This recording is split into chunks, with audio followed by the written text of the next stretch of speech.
시간이 되었으므로 다 같이 묵상 기도 드림으로 주일 예배를 하나님 앞에 함께 드리겠습니다.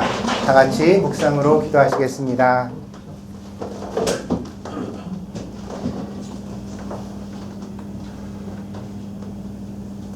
복되신 주님, 오늘도 귀한 주일을 허락해 주시고 우리의 마음과 몸을 주의 전으로 이끌어 주심을 감사를 드립니다.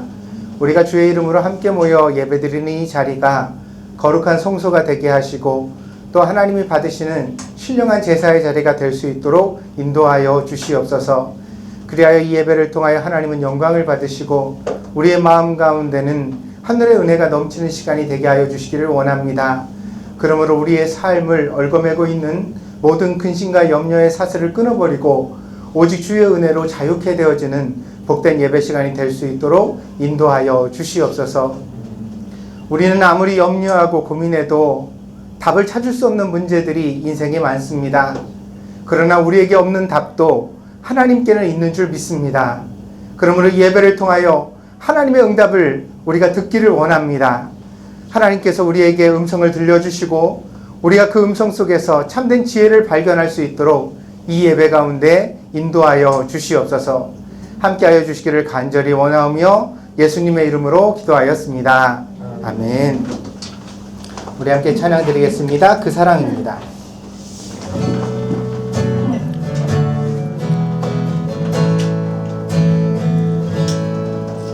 아버지 사랑 내가 노래해, 아버지 은혜 내가 노래해, 아버지 은혜 내가 노래해. 그 사랑 변함없으신 거짓 없으신 성실하신 그 사랑, 상한 갈 때 꺾지 않으시는 꺼져가는 등불 끄지 않는 그 사랑, 변함없으신 거짓 없으신 성실하신 그 사랑,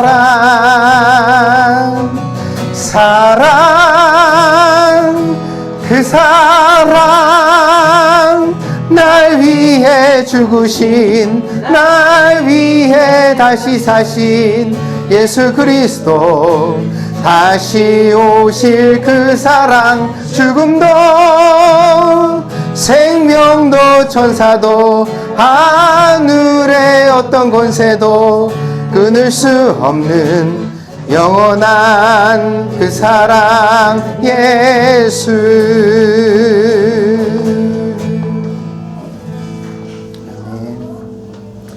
이 시간에 우리 다 함께 마음을 같이 기도하는 시간을 갖겠습니다. 먼저 예배를 위하여 기도하기를 원합니다. 우리가 예배드리는 이 시간에 우리의 마음을 얽어매고 있는 모든 무거운 것들을 십자가 밑에 다 내려놓고 오로지 주의 말씀에만 집중할 수 있는, 그리고 하나님의 은혜를 받을 수 있는 귀한 예배 시간이 되어줄 수 있도록 하나님 우리 자신을 붙들어 달라고 함께 기도해 주시기를 바랍니다. 또한 기도할 것은 우리 최동일 집사님을 위하여 특별히 기도해 주시기를 당부를 드립니다. 두 번째 항암제를 쓴 것이 지금 별로 효과가 없어서 그래가지고 새로운 약을 갖다가 찾고 있습니다. 그러는 과정 가운데 또 병원도 차병원에서 서울대학교 병원으로 전원을 하게 됐습니다. 여러 가지 변화가 있는데 좋아진 상황에서의 변화는 아니고 좀 힘든 상황 가운데서의 변화를 지금 맞이하고 있습니다. 이 무더운 날씨에 이 병원 저 병원 쫓아다니면서 여러 가지 일들을 해내는 집사님의 이야기를 듣다 보니까 목사로서 참 외롭겠다는 생각도 들고, 또 이제 앞으로 이겨내야 될 과정들이 참 첩첩산중입니다. 이런 상황 가운데서 믿음을 붙들고 하나님을 바란다는 것이 쉬운 일은 아닙니다. 사람으로 못하는 것을 하나님께서는 하신다고 믿습니다. 우리 최동일 집사님 위해서 기도해 주실 때 새로운 병원에 새로운 의사를 만나는 것, 또 새로운 약을 쓰게 되는 이 모든 가정 가운데 하나님 은혜를 주셔서 꼭 치유가 나타나게 해달라고 건강을 좀 회복해서 우리 곁에 와서 함께 예배드릴 수 있도록 하나님 붙들어 달라고 위하여서 안타까운 마음으로 함께 기도해 주시기를 당부를 드립니다. 우리 다 함께 기도하겠습니다. 우리 예배를 위하여서 기도하고 또 우리 교회에서 지금 가장 어려운 일을 겪고 있는 우리 최동희 집사님을 위해서 잠시 기도하도록 하겠습니다. 함께 기도합니다. 복되신 아버지 하나님, 오늘도 귀한 예배를 우리에게 허락해 주셔서 우리가 외롭지 아니하고 서로를 위하여 기도하며 중보할 수 있는 귀하고 복된 시간을 허락해 주심을 감사를 드립니다. 먼저 이 예배를 위하여 하나님 앞에 간구합니다. 하나님, 내가 은혜 받아야 중보자의 역할도 감당할 수 있고 빛과 소금의 사명도 감당할 수 있는 줄 믿습니다. 그러므로 먼저 주님 앞에 은혜를 구하오니 아버지 하나님, 혼란스러운 우리의 마음 가운데 하나님께서 성령의 은혜를 부어주셔서 모든 근심과 염려, 나를 얽어매고 있는 모든 사슬들을 십자가의 권세로 끊어낼 수 있는 이 예배 시간이 되어지게 하여 주시옵소서. 그러므로 우리의 마음이 오직 주님께만 집중하게 하시고 오직 그리스도의 말씀만을 우리의 마음 가운데 담을 수 있는 복된 예배 시간이 되어지게 하여 주시옵소서. 사람이 떡으로만 살 것이 아니요 하나님의 입에서 나오는 모든 말씀으로 말미암아 살리라 하셨습니다. 오늘 우리가 그리스도의 말씀 없이는 우리의 영혼이 살아날 수 없습니다. 우리가 세상을 살아도 하나님 앞에 살아갈 수는 없습니다. 그러므로 아버지 하나님, 우리의 인생이 의미 있기 위하여 주의 말씀을 구하오니 이제 아버지 하나님 그리스도의 말씀을 허락해 주셔서 우리의 영혼으로 살아나게 하시고 하나님 앞에 능력을 회복할 수 있도록 인도하여 주시옵소서. 그러므로 사랑하는 성도들이 살아가는 삶의 자리에서 소금과 빛의 사명을 감당케 하시고 아버지 하나님, 무엇보다도 하나님이 주시는 능력으로 모든 문제들을 지혜롭게 잘 풀어내는 복된 성도들이 될 수 있도록 인도하여 주시옵소서. 아버지 하나님, 우리 최동희 집사님을 위하여 기도합니다. 사랑하는 종이 이 무더운 날씨 속에서 외로운 싸움을 계속하고 있습니다. 아버지 하나님, 사람은 아무도 도울 수 없지만 그러나 살아계신 하나님께서는 붙들어 주실 수 있고 또한 인도해 주실 수 있는 줄 믿습니다. 그간에도 힘들고 어려울 때, 아플 때, 절망스러울 때 하나님께서 적당한 은혜를 주시고 인도해 주신 것 감사를 드립니다.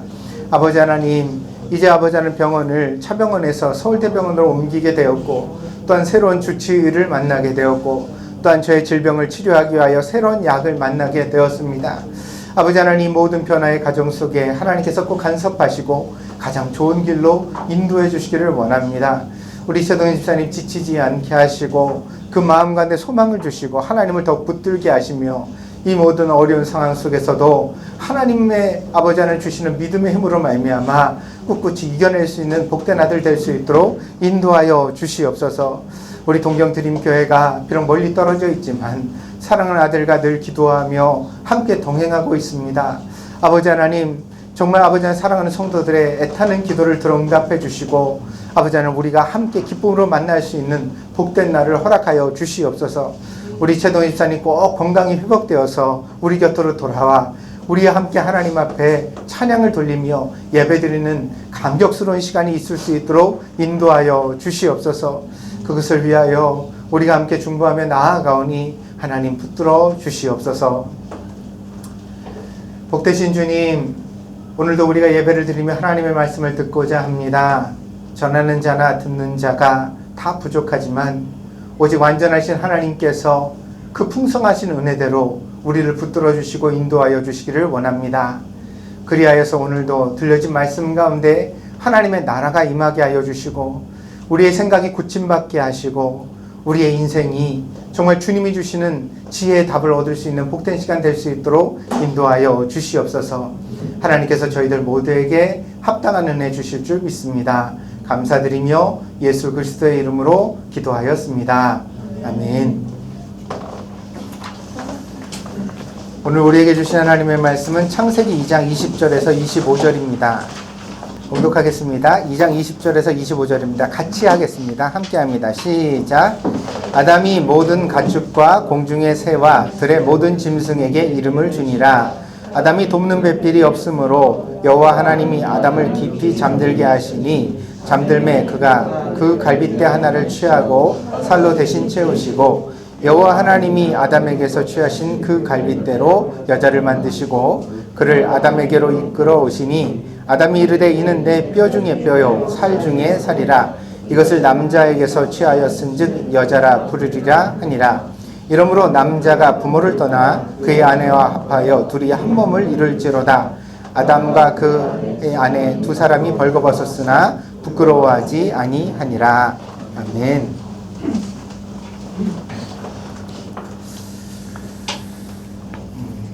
사람은 무엇으로 사는가?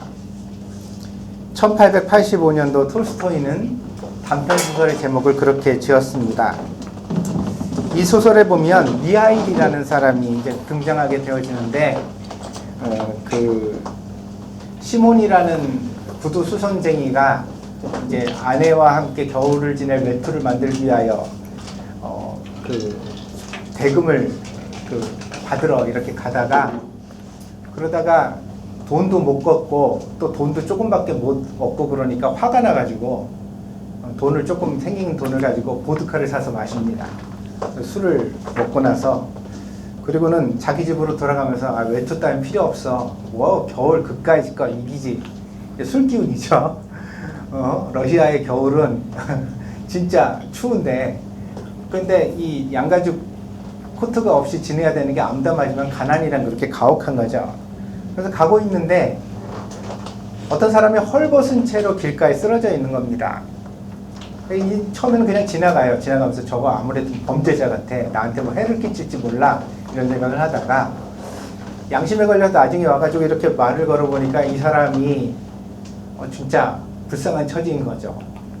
시몬이 이 미하일이라는 노숙자죠. 노숙자를 자기 집으로 데려오게 됩니다. 아내는 기가 차죠. 멋진 외투를 갖다가 만들기 위해서 양가죽을 사러 갔는데 돈도 못 받아왔는데 더군다나 노숙자를 집에 데리고 왔으니까요. 근데 이 집에 참 재미난 이 톨스토이의 훌륭한 점이 그건데, 그 소설가로서 대중 서민의 심리를 너무나 실감 있게 표현해낸다는 거죠. 그러니까 아내가 막 자기 남편을 구박을 하면서 큰 소리를 치고 어떻게 살라는 말이야 이러면서 노숙자를 보니까 너무 불쌍하거든요. 그러니까 다음날 자기 집에서 먹을 빵을 내옵니다. 그래서 그 빵을 대접을 하죠. 이때부터 시몬이 이 미하일이라는 사람에게 구도수선공 보조 일을 제안합니다. 일을 하면 먹을 걸 줄 테니까 우리 집에 같이 지내자. 같이 지내게 됐습니다. 그런데 여기서 또 반전이 있습니다. 왜냐면 미하일이요, 눈썰미가 너무 뛰어나고 재능이 훌륭해서 구두수선공을 너무 잘하는 겁니다. 시몬보다도 훨씬 더 구두를 잘 만들어요. 이게 소문이 나서 시몬이 미하일 덕분에 돈을 많이 벌게 됐습니다. 그래가지고 신나서 이제는 좀 생활도 넉넉해지고 좋았죠. 그러니까 권선징악, 착한 일을 하면 복이 온다. 아멘? 진짜 아멘이요? 순진하시기는. 착한 일을 한다고 복이 와요? 진짜? 여러분들 솔직히 말씀해보세요. 이거 믿어요? 근데 이 순진한 이야기를 하고 있는 거죠. 착한 일을 하면 복이 온다. 사실 우리는 이거 안 믿습니다. 안 믿고 살죠. 그래도 착한 일이 옳다고 믿기 때문에 하는 겁니다. 근데 하여튼 이 시몬의 집에는 복이 왔습니다. 그래서 경제적으로도 넉넉해졌죠. 근데 어느 날 그 마을에 귀족이 와서 구두를 맡깁니다. 네, 1년을 신어도 닳지 않을 아주 훌륭한 비싼 구두를 만들어 달라. 이것이 주문의 요지였습니다. 그땐 비싼 가죽을 가지고요, 이 미하일이 신을 만들기 시작하는데 구두를 안 만들고 슬리퍼를 만드는 겁니다. 그러니까 이걸 보고 시몬이 큰일 났습니다. 왜냐하면 이거 다 물어내라 그럴 텐데 어쩌자고 이런 짓을 하는 건가. 그래서 보면서 미하일이 하는 짓을 보면서 못마땅히 하는데, 미하일이 그동안 돈을 많이 벌어 줬기 때문에 함부로 하지를 못합니다. 근데 얼마 지나서 그 부자의 하인이 이 구두 수선집에 나타납니다. 이유는 뭐냐면 1년 이상 신을 수 있는 신발을 만들어 달라고 부탁한 부자가 마차를 타고 집으로 가던 길에 갑자기 급사하고 죽어버렸다는 겁니다. 1년 후가 의미가 없는 거죠. 인생이 어떤 존재인가를 소설가가 말하고 있습니다. 이 미하일이 그걸 알았던 것 같습니다. 왜냐하면 러시아에서는 장례를 치를 때 죽은 자의 사자에게 슬리퍼를 신기는 전통이 있답니다. 그래서 급히 와서 구두 대신 슬리퍼를 만들어 달라고.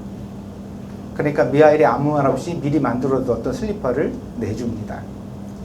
이때부터 시몬은 미하엘이 어떤 인물인지 범상치 않다고 이제 보기 시작하죠. 구두만 잘 만드는 사람이 아니라 이 사람 이상하다.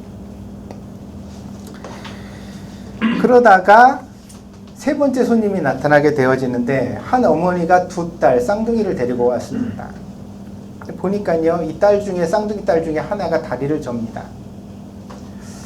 그래서 생긴 게 닮질 않았으니까 친딸 같지는 않고 어떻게 된 일입니까? 당신 딸이 아닌 것 같은데 어떻게 해서 키우십니까? 그랬더니 그 마을에서 한 가난한 집에 아버지가 죽고 그 다음에 엄마가 죽은 거예요.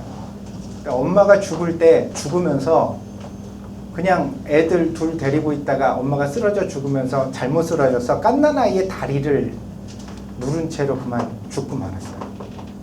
그러니까 그 다리 하나를 갖다가 그 어린아이가 거기 눌려가지고 갓난아이가 눌려서 그때부터 다리를 저는 존재가 되고 만 겁니다. 근데 그 옆집에서 한 아주머니가 아들 낳은 지 5주밖에 안 된 아주머니가 있었어요. 그러니까 예전에는 갓난아기가 있으면 젖을 먹여야 되는데 이제 출산을 한 아주머니가 있으니까 잠깐만 좀 봐달라 그러면서 아기 쌍둥이를 맡기게 된 겁니다. 근데 또 이 아주머니가 어떠냐면 너무너무 이 쌍둥이 아이의 처지가 불쌍해서 고아원으로 보낼 수가 없었습니다. 그래서 이 아이를 잘 돌보면서 키우다 보니까 정이 붙었고 그러다 보니까 진짜 딸이 된 거예요. 그리고 태어난 지 5주 되었던 그 자기 아들이 있잖아요. 그 아들이 그만 일찍 세상을 떠나고 맙니다. 갑자기 생긴 쌍둥이 딸이 이 부인에게 위안이 된 거죠. 그래서 이 아이들을 위하여 가죽신을 지어주려고 구두방을 찾았다가 미하엘을 만나게 된 겁니다. 그때 미하엘이 웃습니다. 그리고 나중에 시몬 앞에서 모습이 환하게 변하는데 미하엘이 천사로 변합니다. 그러니까 러시아어로 미하엘이 미카엘이라는 말이랍니다. 그래서 하나님의 천사장 중에 미카엘이라는 천사장이 있지요. 실제로 그 미카엘 천사로 환하게 변합니다. 그러면서 하는 이야기가 내가 몇 년 전에 사실은 어떤 여자를 하나님이 이제 죽음의 세계로 인도하라고 데리고 오라고 명령을 받고 세상에 왔는데 그 여자가 자기 딸을 두고 죽을 수 없다고 이 딸 내가 죽으면 어떡하냐고 너무 간절하게 매달리는 바람에 내가 즉시 하나님의 명령을 이행하지 못했다. 그랬더니 하나님이 너가 신의 뜻도 알지 못하면서 네 맘대로 그렇게 하냐 그러면서 벌을 주셨는데 내가 묻는 세 가지 질문에 대한 대답을 얻을 때까지 너는 인간 세계에 나가서 인간으로 지내야 된다. 그러면서 보내셨다는 거예요. 그러면서 하나님이 천사장 미카엘에게 주신 질문이 사람의 마음 안에는 무엇이 있는가? 두 번째, 사람은 자신의 미래를 보는 지혜를 가졌는가? 세 번째, 사람은 무엇으로 사는가? 이 세 가지 질문을 주셨다는 겁니다. 미카엘이 와서 시몬과 함께 지내면서 이 세 가지 질문에 대한 대답을 얻습니다. 사람의 마음 안에는 무엇이 있는가? 자기가 벌거벗고 추워가지고 막 배고파서 떨 때 시몬이 술주정뱅이가 되어서도 자기를 자기 집으로 데리고 갔고 그리고 그의 아내가 욕을 하면서도 밥을 차려주는 그 따뜻한 것을 보면서 사람의 마음에는 하나님이 지어주신 사랑의 마음이 있다는 걸 발견하게 되었다는 겁니다. 그리고 자기가 곧 죽을지도 알지 못하면서 1년 후까지 신을 수 있는 구두를 만들어 달라는 부자를 보면서 사람은 자기의 미래를 보는 안목의 지혜는 없다는 걸 깨달았다는 거죠. 그리고 마지막 세 번째, 이 쌍둥이 두 딸이 어머니와 함께 살아남은 그 과정을 보면서 사람은 무엇으로 사는가? 천사장은 이렇게 대답합니다. 사람은 사랑으로 말미암아 산다. 그렇습니다. 사람은 사랑으로 말미암아 살아가는 것입니다. 이 사실을 늘 잊지 마시고 또한 실천하기를 바랍니다. 우리들의 세상에서 누군가가 죽어간다면 그것은 돈이 없어서가 아니라 사랑이 없기 때문입니다. 반대로 우리가 누군가를 살릴 수 있다면 그것은 권력이나 돈의 문제가 아니라 바로 우리 안에 따뜻한 사랑이 있어야 비로소 가능한 일이라는 사실입니다. 이것은 가족이라는 울타리 안에서도 역시 마찬가지입니다. 부부가 서로 함께 행복을 누리는 것과 부모가 자식을 기쁘게 양육하는 일은 바로 진실한 사랑이 있어야만 가능한 일입니다. 그래가지고 자꾸 요즘 현대 부부들이 무슨 착각을 하냐면 돈만 많이 벌면 부부가 원만하게 지내고 자식을 잘 키울 수 있다고 착각을 하는데, 사랑이 없는 사람에게 돈이 생기면 폭력이 된다니까요. 안 그럴 것 같아요, 여러분? 자기 마음 안에 사랑이 없는데요, 자기가 감당 못할 권력과 돈이 생기잖아요. 그걸 가지고 뭘 할 것 같아요? 무슨 미친 짓을 할 것 같아요? 그러니까 이게 우리가 착각하지 마셔야 됩니다. 무슨 이야기냐면, 우리가 원만하고 행복하게 지내는 데 있어서 가정을 정말 하나님이 원하시는 아름다운 가정으로 만드는 데 있어서 가장 근간이 뭐냐면 내 안에 하나님의 사랑이 살아있느냐의 문제라는 거예요. 다른 것은 모두 부수적이고 껍데기에 불과합니다. 여러분에게 묻겠습니다.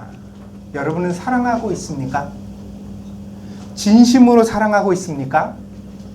열렬하게 사랑하고 있습니까? 최선을 다해 사랑하고 있습니까?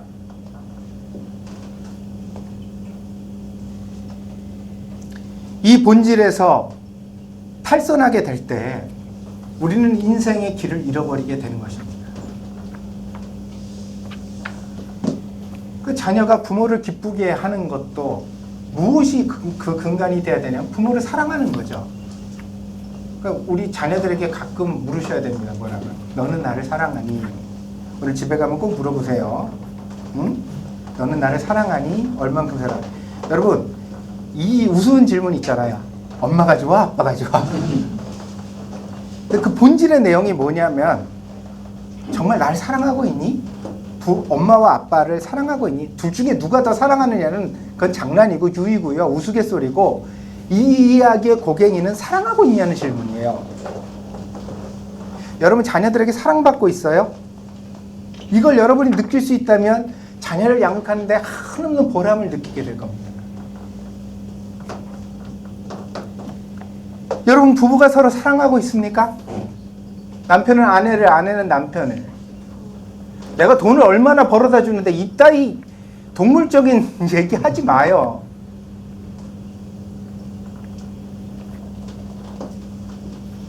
내가 당신을 위해서 얼마나 빨래를 하고 청소를 하는데 이런 얘기 하지 말자고요. 돈을 준 가정부도 그 일은 해요. 돈을 많이 벌어주는 건 여러분이 CEO가 되면 여러분 밑에 부하 직원들도 여러분을 위해서 열심히 돈을 벌어다 줍니다. 본질적으로는 세상에서 나를 사랑해 줄 사람은 가족밖에 없다는 거예요. 근간적으로, 근본적으로. 근데 그 사람들로부터 내가 사랑받지 못할 때 내가 무엇에서 행복을 느낄 수 있겠는가? 어디서 만족을 찾을 수 있겠는가? 자녀로 인하여 몹시 분노하는 부모와 상담을 한 적이 있습니다. 자녀는 반항했고 수없이 많은 일탈을 저질렀습니다. 그 뒤치다거리를 하다가 지친 부모는 와서 하소연을 하는데 뭐라고 말하냐면 내가 못해준 게 뭐냐? 좀 사는 집이었거든요. 넉넉하고. 아니 좋은 학원 보내줘, 뭐 좋은 거 먹여, 원하는 거 다 해주고 해외여행 갔다 오고 지를 위해서 내가 얼마나 했는데 그런데 결국 돌아오는 거 왜 이렇게 내 속을 새기고 나를 미워하고 도대체 반항을 하느냐? 무엇이 이렇게 자식과 원수가 되게 만들었냐고 한탄을 했습니다. 그러다가 이 부모가 도달한 결론은 매우 순진합니다. 뭐라 그러냐면 우리 애는 원래 나쁜 애가 아닌데 나쁜 친구를 사귀어서 나쁜 애들이 우리 애를 꼬셔서 결국은 이렇게 된 거다. 이렇게 이제 결론을 냅니다. 그 부모와 이야기를 나누고 나중에는 그 아이와도 상담을 하게 되었습니다. 그런데 아이가 충격적인 이야기를 합니다. 뭐라고 말하냐면 아이는 엄마는 나를 벌레 보듯 본다. 아빠는 내가 뭘 해도 마음에 안 든다. 그러면서 한마디 더 하는데 엄마나 아빠는 동생만 좋아한다. 이렇게 얘기를 합니다. 말썽을 부렸으니 당연히 보는 눈이 곱지 않았겠지요. 그런데 더 큰 문제는 그 부모와 자식의 단절 속에서 아이는 사랑의 부재를 절감하고 있었다는 것입니다. 그러니까 아이의 마음에는 아주 근본적인 욕망이 있는데 그 욕망이 뭔지를 오늘 이해해 가시기를 바랍니다. 그게 뭔지 아세요? 내가 어떤 짓을 저질러도 부모는 나를 사랑해 주실 거야. 아멘? 믿습니까? 세상 모든 사람이 다 나를 벌레 보듯 봐도 내 엄마와 아빠만큼은 나를 이해해주고 사랑해주지 않을까라는 기대가 근본적으로 모든 자식에게는 있어요. 왜 그렇죠? 말도 못할 때, 자기 손발도 못 움직일 때부터 부모가 품에다 안고 젖을 먹이고 자기 생명을 나눠줘서 키웠잖아요. 세상에 누군가 자기를 정말 사랑하는 존재가 있다면 그건 부모일 거라고 생각하거든요. 누구나.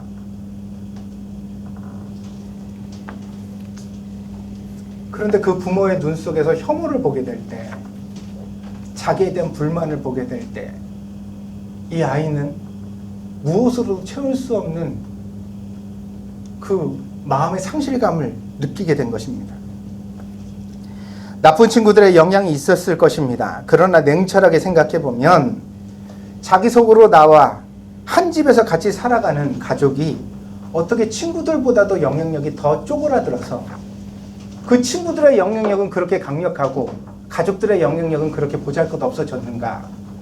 여기 형과 동생의 관계가, 엄마와 아들의 관계가, 아빠와 아들의 관계가 근본적으로 결핍되었다는 문제가 내재되어 있다는 거죠. 이걸 직시해야 되는데, 그래서 이걸 어떻게 회복할 것인가에 대해 물어야 되는데 그게 아니라 나는 책임 없다. 나는 할 도리 다 했다. 난 열심히 했는데 결과가 이렇게 된 건 다 남 탓이다. 결국 사랑의 부재 혹은 사랑의 단절이 마음을 다치게 한 것입니다. 직감적으로 이런 경우에 가족 구성원 중에 한 명만 아플 리가 없습니다. 이 사랑의 부재라는 것은요, 심지어 그 집에 사는 애완동물도 느끼게 되어져 있어요. 사람들이 다 단절돼가지고 이기적으로 막 외롭고 쓸쓸하고 폭력적이고 이렇게 살아가는데 동물조차 잘 돌보겠어요? 그럼 무슨 얘기냐면 한 아이가 대표적으로 반항을 한다고 해서 그 아이만 문제를 가진 게 아니라는 거예요. 남편도 아내도 동생도 다 각기 깨어진 마음의 상태로 단지 그 대표로 반항하는 애 하나만 진부를 나간 거고 나머지 가족들도 다 그러면서 살아가고 있는 겁니다.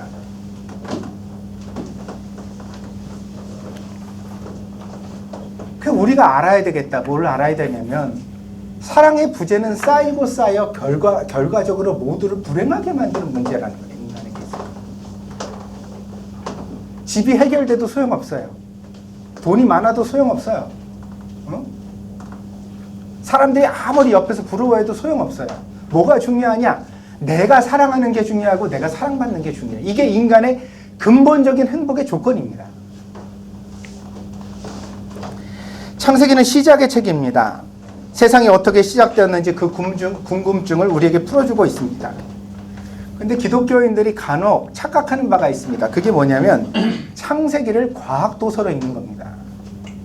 창세기를 보면서 막 세상에 막 어떤 과학적인 책을 갖다가 여기다 대입해가지고 이 책을 해석하려고 합니다. 그러나 창세기는 편지입니다. 이를테면 부모가 아이의 침대에서 아이가 태어나던 순간을 기억도 못하는 어린 시절에 대하여 이야기를 들려줄 때 그 부모가 전달하려고 하는 바가 단지 사실이겠습니까? 아니면 그 어린 시절을 통하여 부모가 나눈 정서이겠습니까? 그러니까 몇 월 며칠 날 네가 몇 시 몇 분에 걸었다. 부모가 이걸 얘기해주고 싶겠어요? 너가 말도 못할 때 기억도 없을 때 그때 네가 처음 먹었던 음식은 뭐뭐였다. 그걸 먹고 소화를 잘해가지고 네가 설사를 안 하고 좋은 똥을 쌌다. 이 얘기를 전달하고 싶은 부모가 있겠어요? 그런데 우리가 그런 얘기를 하거든요. 야, 사이 네가 어렸을 때 말이야 아빠가 먹는데 옆에서 자꾸 달라고 쩝쩝쩝 해가지고 아빠가 먹던 거 그거 줬잖아. 그랬더니 네가 그걸 먹고 얼마나 웃었는지 방긋 웃었는지 야, 그 웃음을 내가 잊을 수가 없어. 그러면서 설명을 해간단 말이에요. 그러면 이 이야기를 통하여 전달되고자 하는 바는 뭐예요? 뭘 먹었다는 구체적 사실이에요? 그게 아니죠. 부모가 아이와 나눴던 그 세월의 정서들, 그 공감들, 그리고 그것을 통하여 보다 더 깊이는 내가 너를 이렇게 사랑하고 있다는 메시지를 전달하고 싶은 것입니다. 네, 그렇습니다. 바로 창세기는 지구의 탄생에 대한 하나님의 이야기 선물입니다. 세상이 어떻게 만들어지는지를 하나님은 설명해 가시는데 이 설명의 요점은 무엇이냐면 하나님이 우리를 얼마나 귀하게 지으셨는가, 그리고 얼마나 우리를 사랑하시는가, 그걸 이 창세기 속에서 우리가 해석하고 볼 수 있어야 된다는 거죠. 그러니까 자꾸만 뭐 진화론과 비교하고 무엇과 역사적 이야기가 비교해서 이게 가능하냐 불가능하냐, 빅뱅 이론이 여기 있느냐 없느냐 이렇게 접근하는 것은 창세기를 바로 해석할 수 있는 방식이 아닙니다. 하나님은 이 책을 통해서 우리가 어디에서 왔는지, 그리고 그 우리의 근본이 무엇인지, 그렇기 때문에 우리는 어떻게 살아야 하는지를 말씀하시고 있습니다. 오늘 창세기 2장을 보면 사람은 흙에서 왔습니다.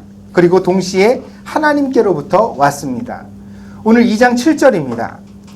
여호와 하나님이 땅의 흙으로 사람을 지으시고 생기를 그 코에 불어넣으시니 사람이 생명이 된지라. 그러니까 물질적 요소는 흙에서 왔다. 그리고 그 영적인 요소는 하나님께서 호흡을 불어넣어서 사람이 되었다. 그럼 사람은 어떤 존재다? 육적인 존재이면서 또한 영적인 존재라는 바를 오늘 창세기를 통해 하나님 우리에게 말씀하시고 있습니다. 그러니까 예수님이 뭐라고 말씀하세요? 사람이 떡으로만 살 것이 아니요 하나님의 입에서 나오는 모든 말씀으로 말미암아 살리라 그러시죠. 사람의 존재가 두 가지의 연합을 통해 이루어졌다는 거죠. 그래서 육신은 빵을 필요로 해요. 육적인 필요를 무시해서는 안 됩니다. 우리는 건강하기를 원하고, 우리는 좋은 음식을 먹기를 원하고, 우리는 좀 더 넓고 편안한 집을 원합니다. 그 육적인 조건들이 그냥 있는 게 아닙니다. 사람들이 거기서 더 행복을 누릴 수 있고 뭔가 만족을 찾을 수 있습니다. 그러나 사람이 떡으로만 사는 건 아니라는 거죠. 하나님이 지어주신 영적인 부분이 있기 때문에 우리는 진리를 필요로 합니다. 나의 문제를 깨달았을 때, 내 인생에서 풀리지 않았던 여러 가지 복잡한 정말 불행한 원인들에 대하여 그 답을 찾게 됐을 때, 내가 희망을 느끼게 됐을 때, 막혔던 인간의 관계가 열려져서 뚫리게 되었을 때, 화해하게 됐을 때 우리가 느끼는 내적인 희열을 한번 생각해 보자는 거예요. 그래서요, 성경이 참 인간의 실존을 기가 막히게 드러내고 있죠. 왜냐하면 집에서 모범생으로 자란 맏아들보다 방탕한 탕자가 돌아왔을 때 아버지가 더 기뻐해요. 근데 여러분, 이거 당연하지 않아요? 여러분은 안 그러실 것 같아요? 나라도 그럴 것 같거든요. 응? 사람은 희한해요. 늘 잘하는 사람은 당연한 것으로 여기고. 아멘? 그래요, 안 그래요? 늘 잘하는 사람은 어느 순간인가 그걸 당연한 거로 여겨요. 근데 못하던 사람이 갑자기 잘하게 됐을 때, 문제가 해결됐을 때 우리 큰 기쁨을 누리거든요. 인간의 안에는 영적인 갈망이 있습니다. 그래서요, 먹는 것 이상의 어떤 것을 요구하고 찾아요. 그래서 우리가 그런 진리를 발견하게 되면 굉장히 기쁜 거예요. 응? 그래서 사람은 그런 존재라고 성경에 설명해 갑니다. 그리고 또한 사람은 이타적 목적 속에서 효용성을 가진다고 창세기가 설명합니다. 창세기 2장 8절입니다. 여호와 하나님이 동방의 에덴의 동산을 창설하시고 그 지으신 사람을 거기 두시니라. 동방의 에덴에, 그러니까 조금 우리가 착각을 일으키는데, 그게 뭐냐면 동방의 에덴에, 그러니까 에덴 동산이 동쪽에 있었다, 이렇게 이제 우리가 이 본문을 갖다가 해석할 가능성이 많아지는데, 영어 성경을 보면 그렇지가 않습니다. 에덴 동산의 동쪽에 이렇게 되어져 있어요. 그래서 여러분, 영화 제목 중에 에덴의 동쪽이라고 있죠. 그 이제 이 성경 구절을 그대로 가져와서 만들어낸 영화 제목입니다. 그러니까 에덴의 동쪽에 뭐가 있었냐 그랬더니 가든이 있었다는 거예요. 가든이. 이 가든을 동산이라고 한글 성경에서 표현을 했습니다. 여러분, 놀이동산에 가면 프랑스식 가든, 일본식 가든, 중국식 가든이라는 것들을 보지 않습니까? 그 나라의 미적 감각을 생각해 볼 수 있는 양식이 가든입니다. 그래서 그 가든이라는 것은 그 사람들이 편안하게 느끼는, 아름답게 느끼는 바를 인위적으로 조성해 놓은 그런 장소입니다. 그렇다면 에덴의 동쪽에 만들어진 동산은 누구의 미적 감각을 반영하고 있을까요? 에덴의 동쪽에 가든이 생겼대요. 그걸 누가 만들었어요? 누가 만들었어요? 오늘 본문에 보면 하나님이 만드셨다고 되어 있어요. 그런데 하나님이 만드신 것으로만 끝난 게 아니에요. 거기 누굴 두셨어요? 사람을 두셨대요. 뭘로요? 관리자로요. 이 얘기는 무슨 얘기냐면 하나님이 가든을 만드실 때 사람과 하나님의 관점에 미적인 합의를 이루셨다는 거예요.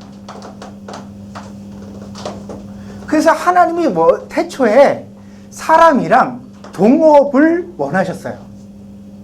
네가 보기에 이거 어떠니? 하나님 이거는 이런 것 같습니다. 아 그래 나도 그렇게 생각해. 그럼 너는 이걸 이렇게 하면 좋겠니? 아 맞다 나도 그게 좋겠다. 사람과 하나님의 합의 속에서 만들어진 가든이 에덴 동산이라는 것입니다. 하나님께서 디자인하시고 그 조성과 관리를 사람에게 맡기셨습니다. 우리가 흔히 상상하듯이 에덴에서는 아담과 하와가 벌거벗고 동산을 뛰어다니며 맛있는 과일만 먹었을 것이다. 이거는 창세기 2장을 완전히 오독하고 있는 바입니다. 아담과 하와는요 에덴 동산에서 벌거벗고 뛰어다니며 과일을 따먹는 사람이 아니에요. 어떤 사람이죠? 그 동산의 관리자입니다. 두 사람이 그 거대한 정원을 관리하기 위하여 하루 종일 동물들의 필요, 식물들의 필요를 돌보고 있었을 것을 우리는 생각해야 합니다. 오늘 저희 둘째 아들이 어저께 밤에 친구한테 놀러 나갔다가 지 엄마 없으니까 안 들어오고 아침에 들어오셨습니다. 들어오신 게 너무 감사한데 그래도 예배 딱 맞춰가지고 시간 와서 들어와서 아빠 예배 가야죠 이래서 저는 우리 아이들한테 불만이 없습니다. 속으로는 있지만 말은 안 합니다. 근데 들어와가지고 웃긴 게 우리 막내가 하는 일이 두 가지가 딱 있어요. 그게 뭐냐면 고양이를 돌보는 것과 우리 베란다에 있는 식물을 돌보는 겁니다. 그래서 지 아버지 밥 먹었냐는 잘 확인을 안 하는데 고양이 밥 먹었냐는 확인을 합니다. 제가 섭섭해서 하는 말이 아닙니다.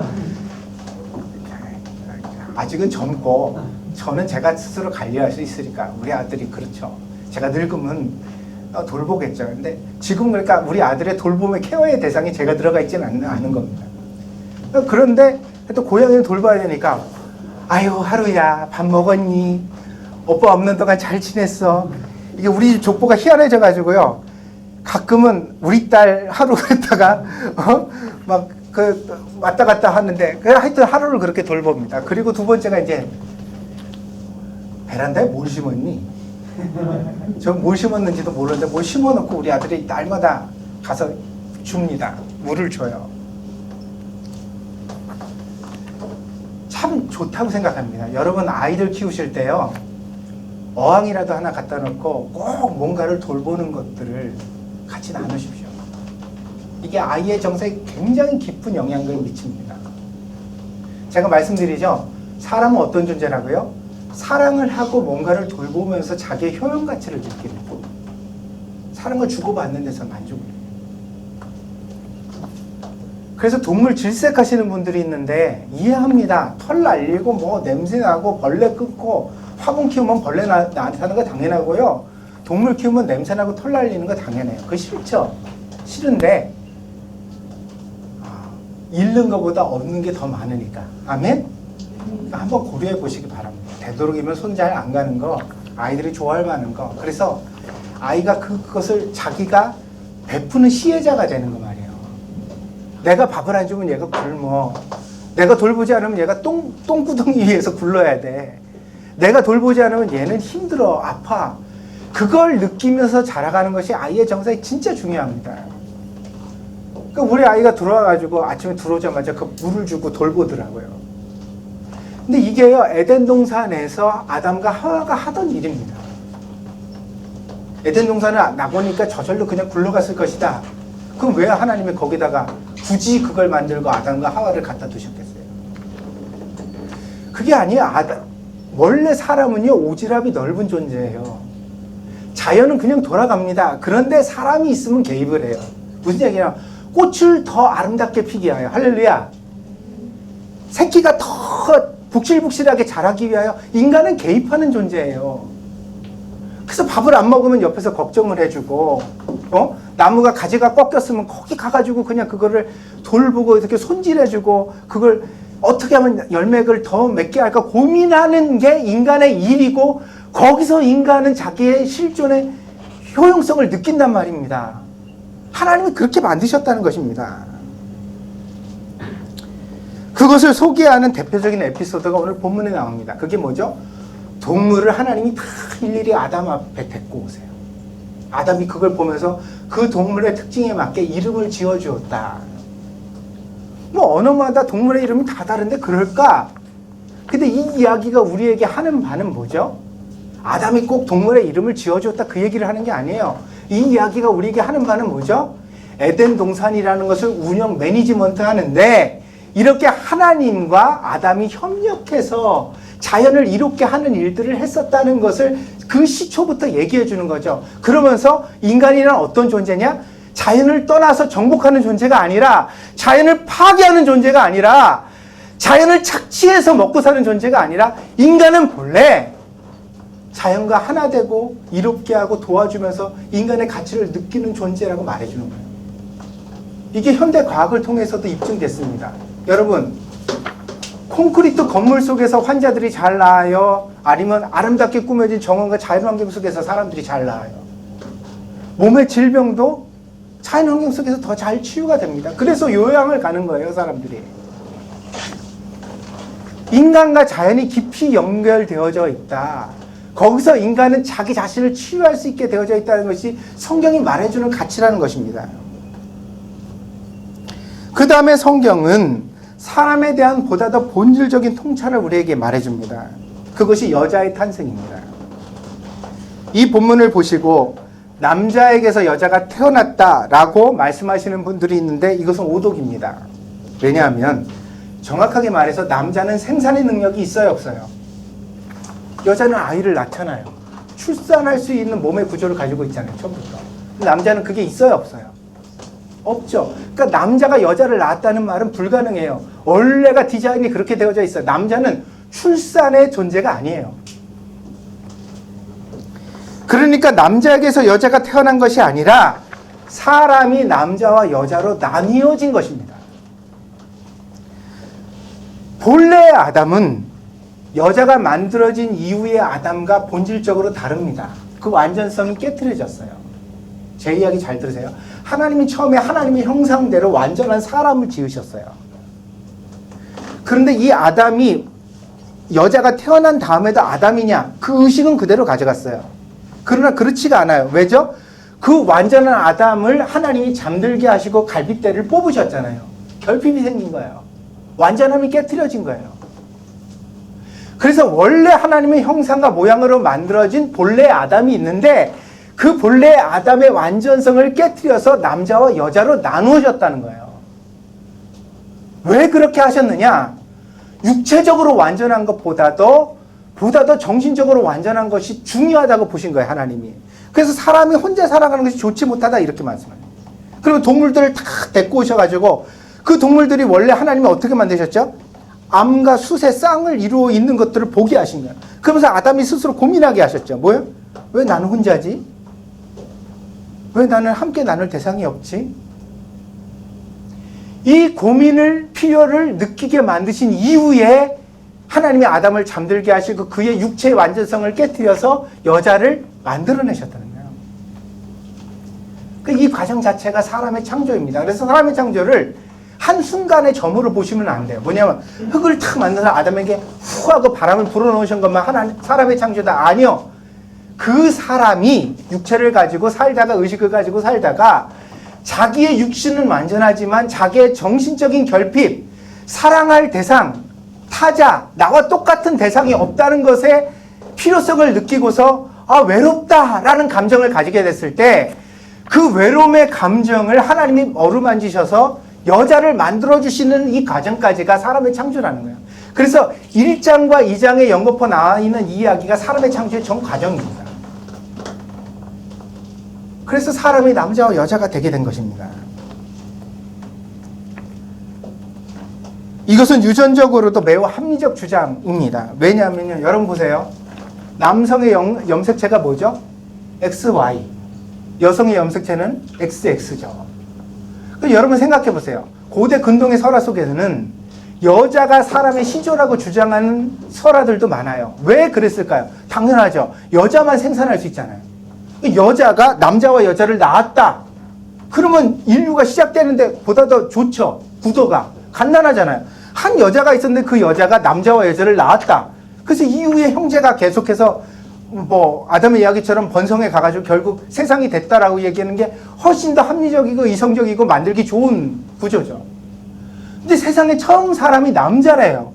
그 남자를 갈리어서 여자를 만들어냈대요. 그래서 세상에 사람들이 퍼지기 시작했대요. 이 이야기가 옛날 사람들의 입장에서는 남자가 그렇게 잘 이해가 안 가는 부분이. 근데 창세기가 그렇게 되어져 있는 거예요. 그런데 유전적으로 보면 이게 맞습니다.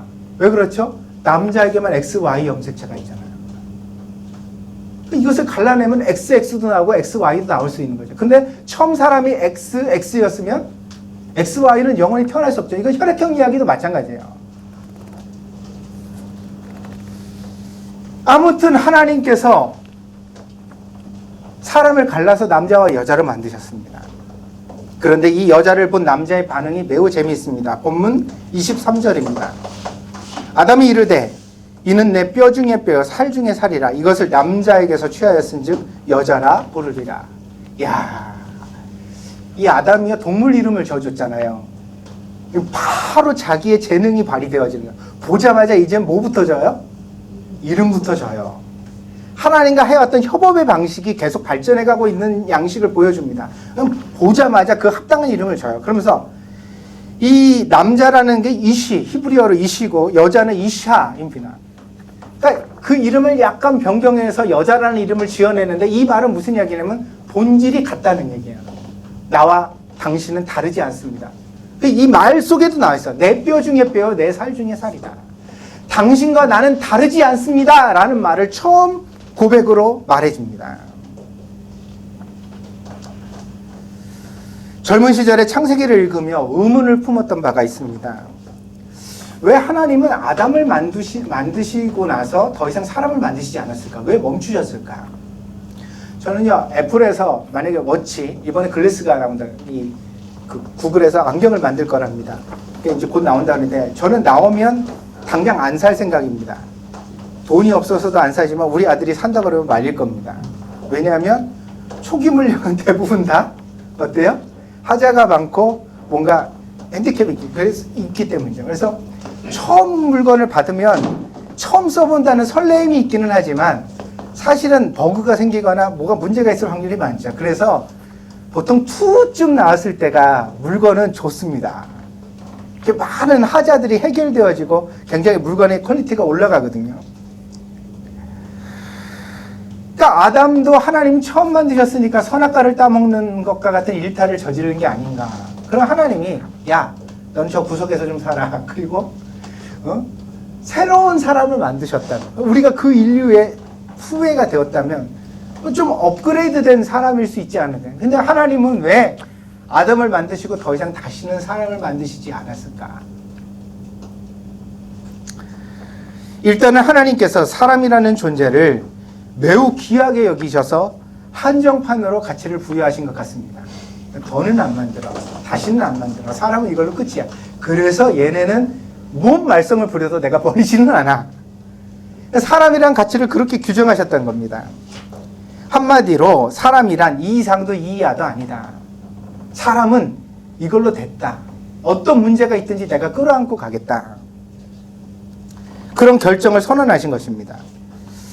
그리고 다시 성경을 깊이 묵상하다 보니까 이제 나이를 먹어서 제가 내리게 된 결론은 하나님이 왜 큰 능력을 가지고 또 다른 사람을 만드시지 않았는가. 그거는 바로 하나님께서 이 창조의 작업을 통하여 사랑을 말씀하시는 것 같다. 그렇게 생각하게 되었습니다.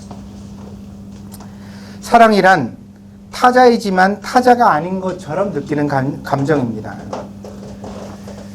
그래서 상대방인데 나랑 동일시하는 감정이 사랑의 근본적입니다. 뇌과학자들이 뭐라고 말하냐면요. 이게 뇌의 영역에서 가장 고급스러운 기능이래요. 그래서 머리가 나쁘면 결론적으로 사랑이 서툴거나 못하게 되어진다. 그래서 뇌과학자들이 뭐라고 얘기해요? 사랑은 지능순이다 이렇게 얘기를 합니다. 근데 그럴 수 있을 거라고 생각을 합니다. 왜냐면 제가 그러잖아요. 사람에게 있어 가장 근본적인 필요, 그러니까 사람에게 가장 근본적인 능력이 사랑이라고요. 오늘 본문도 그것을 증명하고 있습니다. 하나님께서 아담을 깊이 잠에 빠지게 하시고 그리고 아담이 의식이 없는 상태에서 하와를 만드셨지만 그러나 아담은 하와를 보는 바로 그 순간에 사랑에 빠지고 그녀를 자신의 살 중에 살, 뼈 중에 뼈라고 고백하고 있습니다. 뇌과학적 측면에서 보았을 때 아담은 머리가 좋았던 겁니다. 보자마자 사랑에 빠지죠. 그리고 그녀를 위해 자기를 헌신하고 그녀를 위해서 봉사하려는 자기의 마음의 결심을 가집니다. 여러분 가족을 사랑하시지요? 누구를 제일 사랑하십니까? 엄마요? 아빠요? 혹은 자식이요? 가족에서 이 관계는 내가 결정한 관계는 아닙니다. 엄마 아빠 여러분 선택하고 태어나셨어요? 아니죠. 자식은 여러분 그런 자식 내가 낳으리라. 여러분 막 요즘 유전 정보를 막 넣어가지고 자식을 선택할 수 있는 미래가 올 거라 그렇게 말들을 하는데 그러면 그게 자식 같을까요? 자식이라는 존재는요 보고 있으면 나의 장점도 단점도 그대로 투영되는 거울 같을 때가 많거든요. 보고 있으면 그런 생각이 들어요. 그러니까 내가 선택하지 않은 존재죠. 그러니까 하나님이 그렇게 보내신 겁니다. 그러므로 이것은 우리가 정확한 타자라고 말할 수는 없습니다. 엄마, 아빠 그러면요 타자가 안 돼요. 왜냐면 거기로부터 내 생명이 왔고 내가 정말 아무것도 아닐 때 나를 돌봐 주신 분이잖아요. 끊어버릴 수가 없죠. 자식도 그렇습니다. 유전적으로도 섞여서 매우 유사한 부분들을 가지고 있는 게 사실입니다. 하지만 가족 중에서 부부는 다릅니다. 부부는 물론 아담과 하와로 올라가면 전부 다 한 가족이겠지만 그러나 그 아담과 하와조차도 어때요? 임신과 출산이라는 본질적 방식을 벗어나 하나님의 손에 의해서 타자로 나뉘어진 존재로 만난다. 처음 만날 때부터 하나이지만 타자인 거예요. 다른 사람인 거예요. 완전. 이게 창세기가 말하는 남자와 여자의 비밀입니다. 완전한 타자이면서 완전한 하나다.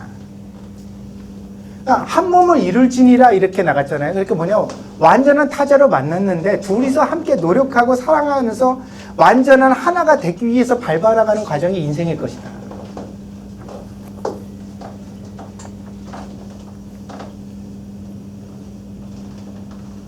하나님의 이 디자인은 그대로 우리에게 적용됐습니다. 그래서 둘이 사랑을 합니다. 이것이 근본적으로 인간성의 열쇠가 되어줍니다. 여러분 좋은 인간이 되고 싶으시죠?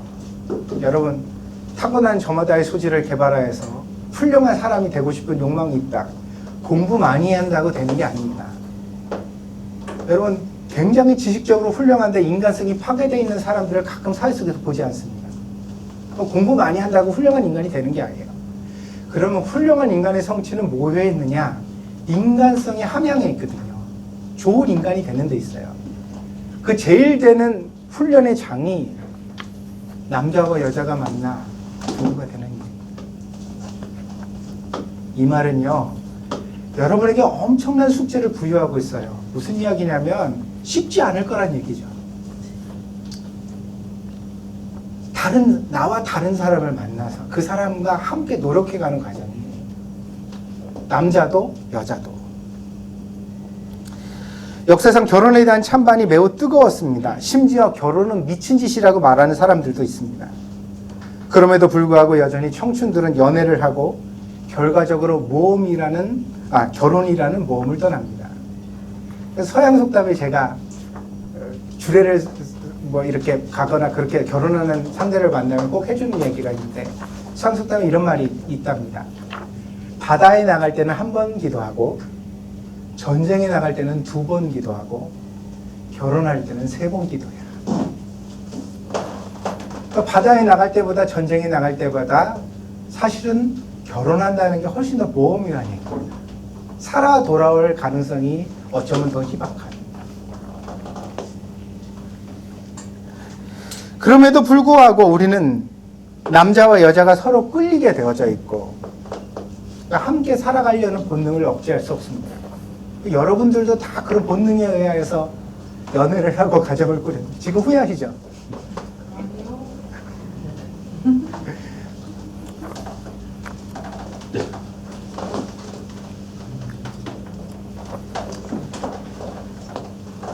지금은 후회를 안 하셔도 후회하신 적이 있을걸요.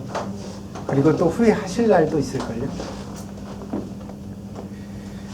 그래서요, 남자와 여자가 만나 가족이 되면 늘 파선하는 일도 생기고 너덜너덜해지는 풍랑도 겪습니다. 여러분들 이런 생각하죠? 우리 부부만 이럴 거야. 응? 내가 아무래도 결혼을 잘못한 걸까? 내가 잘못 산 걸까? 아닙니다. 누구나의 인생에 그런 시기가 있습니다.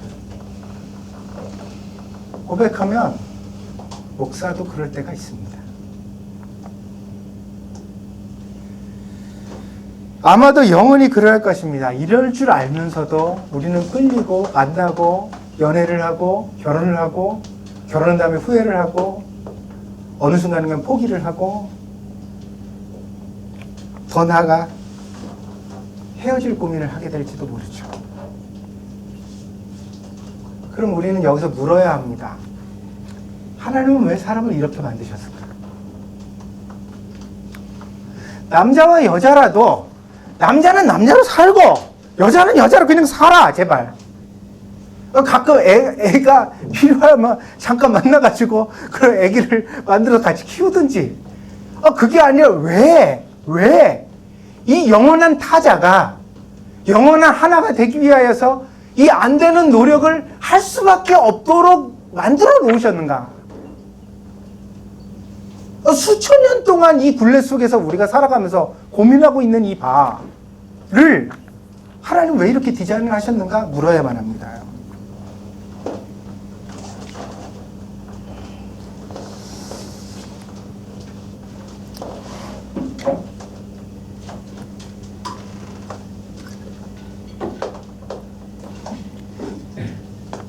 그렇다면 왜 도대체 하나님은 그렇게 하셨는가?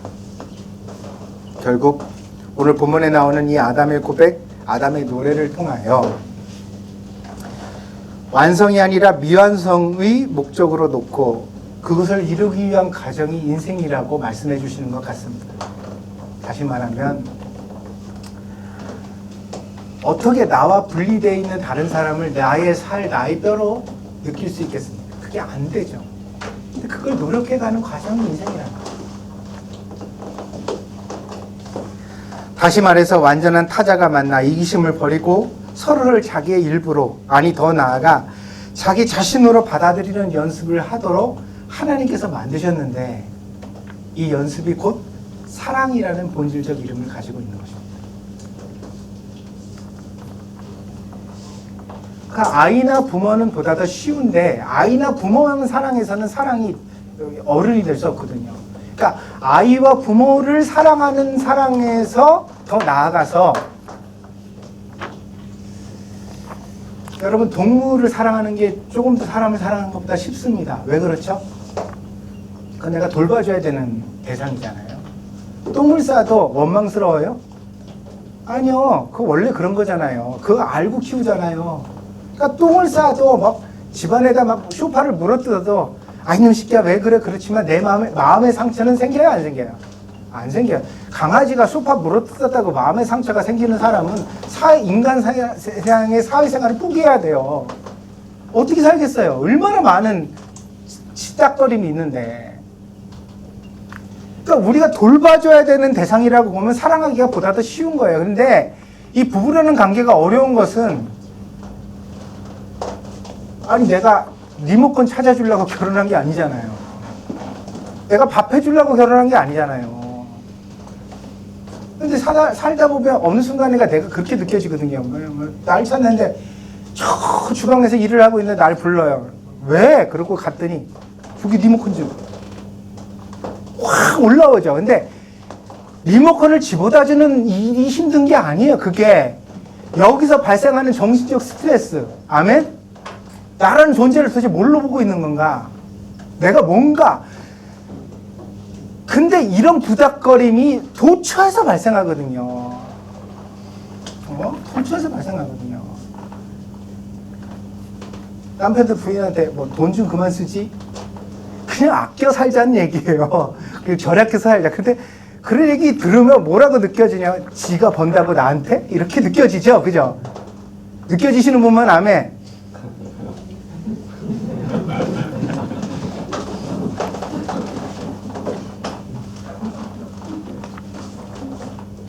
그 뭐가 생겨요, 여기서? 감정적 앙금이 생기거든요. 화가 확 나죠. 그래서 귓속에서 막 그때는 악마가 막 속삭여요. 뭐라고 속삭이냐면 저놈의 인간이 뭐를 나를 어떻게 보고 그럼 이제 그때부터 뒷꼭지도 보기 싫은 거야. 뒤통수만 봐도 화가 나고 설거지를 하는데 그릇이 팍팍 던져지고 그죠? 상대 그거 느낄까요? 못 느낄까요? 똑같이 느끼죠. 자기가 한 짓은 생각을 못해요. 누구나 다. 여자든지 남자든지 분노를 유발하는 사람들은 자기가 분노를 유발했다는 사실을 절대 인정하는 법이 없습니다. 그러면서 분노하는 것에 대하여서만 화를 내요. 왜 화를 내? 솔직히 물어요. 한번 냉정하게 앉아 생각해보라고. 자기 때문에 화난 거 몰라요? 알잖아. 아는데 인정을 안 하는 거야. 그러면서 뭐라고 변명을 하냐면 성격이 더러워. 저 사람 원래 저래. 요즘 뭐 나쁜가? 친정에 무슨 일 생겼나? 제가 말씀드린 거예요. 세상에서 제일 힘든 일이 뭔지 알아요? 남자와 여자가 함께 사는 일이에요. 하나님 그걸 인도하셨다고, 만드셨다고. 여러분 교회에 나와서 찬송가 부르는 일보다, 목사 비유 맞추는 일보다, 여러분이 다른 성도들이랑 악수하면서 은혜입니다, 감사합니다, 하나님 참 고마우세요 이렇게 얘기하는 것보다 힘든 일이 있어요. 여러분 아내를 사랑하는 일, 여러분 남편을 사랑하는 일. 근데 이게 해결돼야 신앙생활도 되는 거예요. 이게 해결되어야 우리가 근본적으로 하나님 앞에 제대로 된 삶을 살아갈 수 있어요. 회사 바쁘다고, 일 많다고, 밖에서 스트레스 받았다고 부인 내팽개쳐두는 남편들 어떻게 되나 봅시다. 그렇게 살아가지고 나중에 나이 먹어서 돈 많다고 해서 집에서 따뜻한 밥이나 한 그릇 얻어먹을 수 있을지, 아이들이 아버지를 존경하는 눈초리로 바라봐줄지 후회하실걸요? 여러분 인생에서 제일 중요한 일은 가족을 사랑하는 일인 줄 믿습니다. 믿습니까?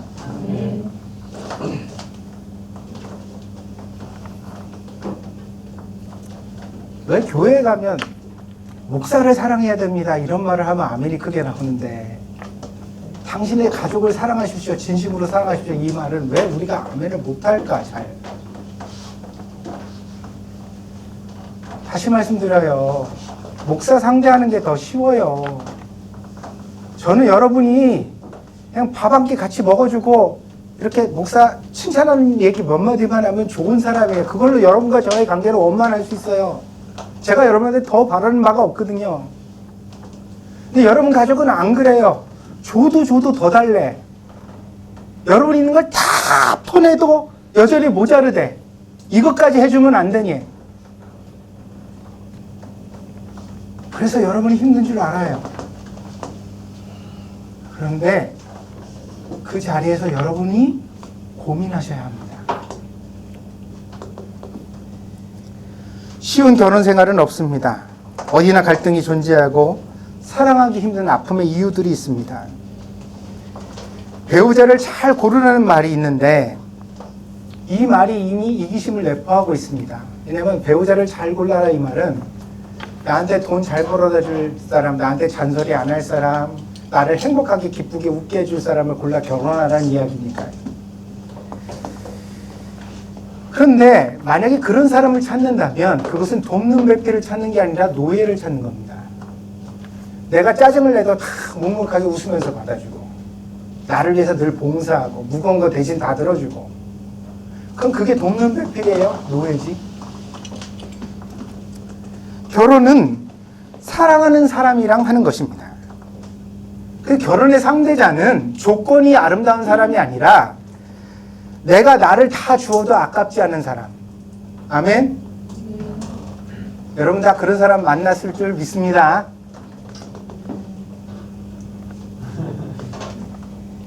그래서 오늘 본문의 표현으로 바꾸면 내 살 중에 살, 내 뼈 중에 뼈. 그 사람이 나의 행복을 위해서 존재하는 존재가 아니라 내가 그 사람의 행복을 위해서 존재하는 존재가 됐으면 좋겠다라는 열망을 느끼게 하는 사람. 저 사람의 행복이 바로 나의 행복이라고 말할 수 있는 사람과 우리가 부부가 돼야 되는 것입니다. 때문에 결혼이라는 배를 타는 순간 우리는 더 이상 나를 위해서 사는 존재가 아니라 그 혹은 그녀를 위해서 살아가는 존재가 되어야 하는 것입니다. 이 사랑이 있어야 비로소 남자와 여자가 아닌 한 사람의 가정이 만들어질 것입니다. 이미 선택하신 분들은 어쩔 수 없습니다. 그 선택을 존중하고 노력해 가셔야죠. 아직 선택하지 않은 사람들은 기회가 있습니다. 대학을 나왔네, 돈벌이가 좋네, 외모가 잘생겼네, 말솜새가 이쁘네, 몸매가 아름답네. 그거 말고 항아리 몸매라도 내가 사랑할 수 있는 대상. 아멘? 아멘? 가장 사랑하는 사람이야 사랑하라고. 애들 알아니? 아들들아. 엄마 아빠 눈에 보이는 거 소용없어. 왜? 내가 데리고 살 거 아닌데 뭐. 엄마 아빠는 얼마 있다 죽는다. 엄마 아빠 없어도 니네는 살아야 돼 둘이. 정말 좋아하는 사람이랑 해. 그리고 그렇게 선택하고 나면 다 주어도 아깝지 않아야 돼. 후회하지 않아야 돼. 1906년에 오헬리의 단편소설 크리스마스 선물이 나왔습니다. 제임스 델링햄, 소설 속에서는 짐이라고 불려지는데 이 짐과 델라라는 부부가 있습니다. 너무 가난해서 크리스마스가 다가오는데 선물을 주고 싶은데 두 사람 다 줄 게 없었어요. 고민을 하다가 이 델라가 그 남편이 애지중지 아끼는 시계가 있는데 아버지로부터 물려받은 거거든요. 근데 시계만 있고 줄이 없었어요. 그래서 어떻게 하면 될까 막 저축도 하고 그랬는데 돈을 결국 못 모았어요. 그래서 시계방에 가서 멋진 시계줄을 하나 봐놓기는 했는데 돈이 없었어요. 델라가 어떻게 해요? 자기 아름다운 머리를 잘라서 그거를 가발 공장에서 팔죠. 그리고 그 돈을 가지고서 남편의 시계줄을 크리스마스 선물로 삽니다. 남편 짐은요 역시 가난했어요. 너무너무 가난해서 줄 게 없었는데 아내를 위해서 정말 주고 싶은 선물을 발견했습니다. 그게 하필이면 머리빗 세트예요. 머리를 이쁘게 꾸미는 머리빗 세트를. 그래서 자기가 가지고 있는 걸 다 찾아도 가치 있는 게 없잖아요. 그래서 아버지로부터 물려받은 그 시계를 아깝지만 결국은 팝니다. 그 시계를 판 돈을 가지고 머리빗 세트를 사죠. 크리스마스 날 둘이서 선물을 주고받았는데 머리가 없어진 여자에게 머리빗 세트를, 시계가 없어진 남자에게 시계줄을 서로 선물했습니다.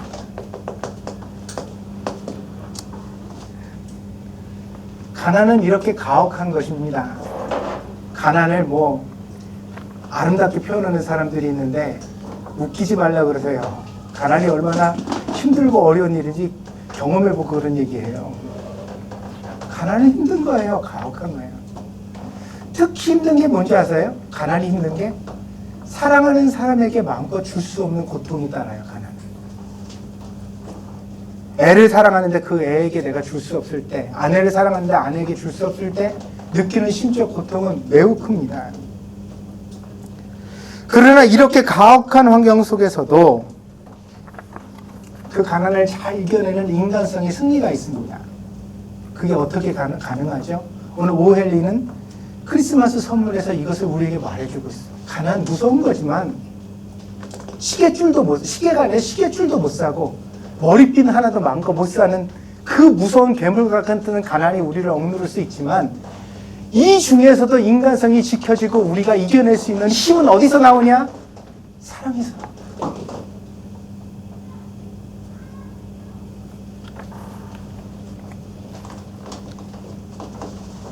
누군가를 자기를 던져 진심으로 사랑한다면, 그 사랑을 우리가 확인할 수만 있다면 우리는 어떤 어둠의 터널을 통과해도 이겨낼 수 있다. 아멘? 아멘? 저는요, 암에 걸리고 저희 성도들의 이런 일들이 생기기가 너무 고통스럽고 저 자신에게도 대입돼서. 근데 인생에는 이런 일이 있을 수 있다고 보고 저도 예외가 아니라고 생각해요. 그거 겁나지 않아요. 겪으면 겪어야죠. 어떡하겠어요? 어?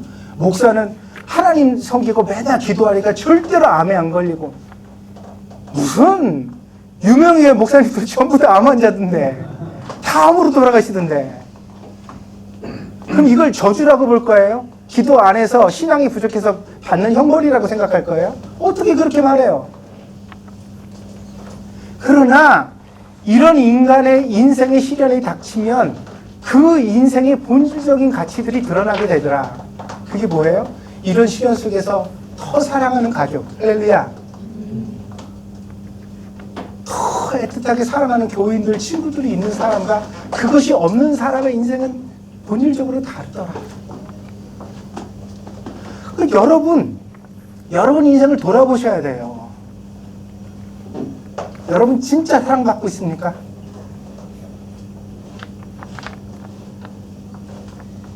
만약 그렇지 못하다면 문제가 어디 있을까요? 간단해요. 진짜 사랑을 해야 진짜 사랑이 오지. 아멘? 믿으십니까?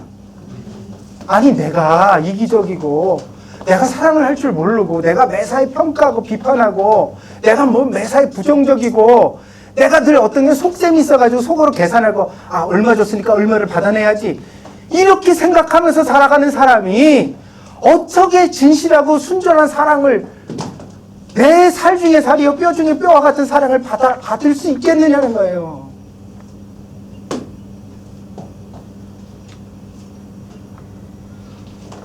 그러니까 오늘 예배를 드리면서 여러분 자신을 돌아보셔야 합니다.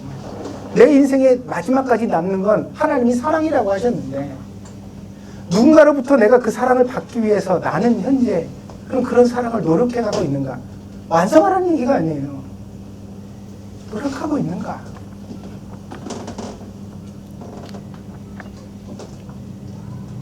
여러분은 한 인간으로 완성되어져 가야 합니다. 그것은 많은 재물을 쌓고 명예를 얻는 일이 아닙니다. 늙어서도 옆에 있을 사람들에게 집중하십시오. 추척할 사람들은 그냥 내버려 두십시오. 만난다고 다 여러분들이 같이 할 사람들이 아니에요.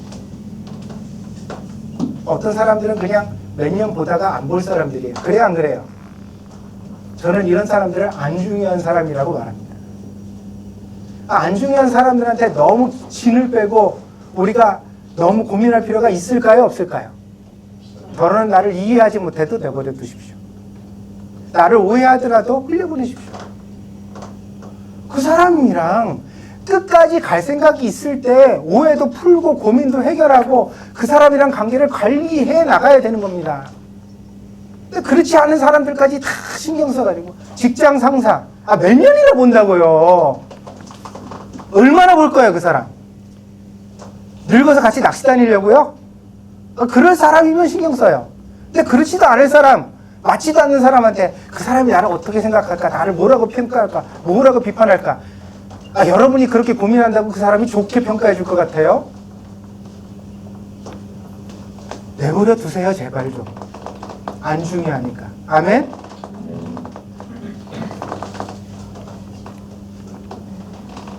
그렇다고 모든 인간관계가 안 중요한 건 아니잖아요. 평생 같이 가야 될 친구도 있는 거고, 특히 가족이라는 관계는 무엇보다도 중요하잖아요. 근데 우리가 안 중요한 사람 신경 쓰다가 중요한 사람 방치할 때가 얼마나 많은지, 안 중요한 사람들한테 막 이뻐 보이다가 중요한 사람한테 밉보일 때가 얼마나 많은지. 그 우리 부인들은 좀 반성하세요. 슈퍼 갈 때는 머리 화장하고 이쁘게 단장하고 그리고 나서 옷도 좀 갈아입고 그렇게 가는데 남편 퇴근할 때는 왜 그러고 있어? 누가 더 중요해요? 누가 더 중요해요? 세상에서 여러분이 가장 아름답게 보여야 될 대상이 누굴까? 나이를 먹어도 계속 연애를 해가야 될 대상이 누굴까? 계속 설레야 되고 연애 편지를 써야 되고 계속 뭔가 고백을 해야 되고 같이 나눠야 될 대상이 누굴까? 왜 우리는 이걸 일찍 포기해버릴까? 젊은 시절 얘기지 뭐 누가 그렇게 살아? 요즘 그렇게 사는 사람이 어딨어? 남편은 돈 잘 벌어다 주는 남편이 최고지. 그런 말 할 때 남편들이 느낄 상실감 여러분 생각해 보셨어요? 남자가 돈 벌어다 주는 기계예요? 사람은 누구나 행복하기 위해서 태어나요. 믿습니까? 그리고 사랑받을 때 행복을 느끼는 거예요. 그러니까 속셈이 다르더라도 그렇게 얘기를 해주세요. 제발 좀 남편들한테. 당신은 나한테 중요해. 아멘? 당신이 돈 벌지 못해도 나는 당신 옆에 있을 거야. 그게 얼마나 힘이 되겠어요?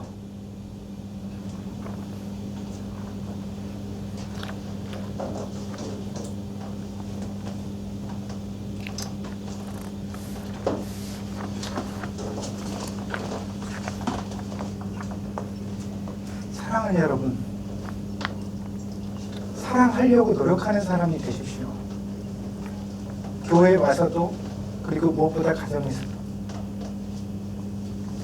여러분 자녀를 마음껏 사랑하신 줄 압니다. 그러나 더 사랑하려고 노력하십시오.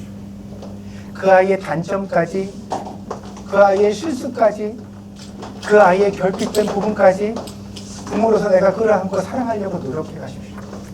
그래서 그 부족한 점을 들추어내어 비난할 것이 아니라 그 부족한 점을 따뜻하게 보듬어 줄 수 있는 부모가 되려고 노력해 가십시오.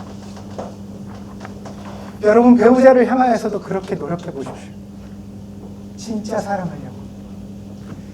나의 행복을 위해서 상대방을 소모하지 말고 상대방의 행복을 위하여 나를 헌신해 보려고 노력해 가는 사람이 되십시오. 그러면 놀랍게도 여러분의 인간성이 풍부해질 것입니다. 여러분이 하나님 안에서 행복해질 것입니다. 왜냐하면 창세기가 보여주는 바가 사람은 그렇게 지어진 바라고 말해주고 있기 때문입니다.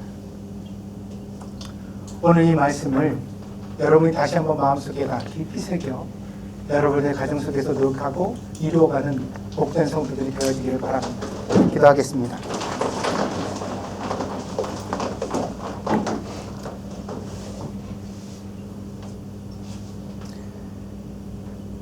어려운 일인 것을 잘 알고 있습니다. 우리 중 많은 사람들이 모험을 떠나지만 결국 목적했던 행복에 이르는 사람들은 매우 적다는 사실을 잘 알고 있습니다. 그러나 다윗은 시편에서 이렇게 노래했습니다. 주님의 말씀은 내 발걸음의 등불이며 내 길의 빛입니다. 그렇습니다, 주님. 망망한 인생길에서 우리가 어떻게 살아야 보람을 느끼고 행복해질 수 있는지 우리를 인도해 가시는 하나님의 말씀이 있기에 감사를 드립니다. 오늘 하나님의 말씀을 들었습니다. 이 말씀을 나에게 적용하고 실천하는 것이 쉽지는 않겠지만 그러나 우리 동경드림교회 성도들 그것을 노력할 수 있는 성도들이 되어지게 하여 주시옵소서. 내가 더 편하려고, 내가 더 행복하려고, 내가 더 기쁘려고 욕심부리지 않게 하시고 오히려 나를 내어주어서 상대방을 섬길 줄 아는 그런 성도들이 될 수 있도록 하나님께서 저들을 어루만지시고 고쳐주시며 인도하여 주시옵소서. 사랑하는 성도들에게 하나님께서 은혜로 같이 하실 줄 믿습니다. 감사드리며 예수님의 이름으로 기도하였습니다. 아멘.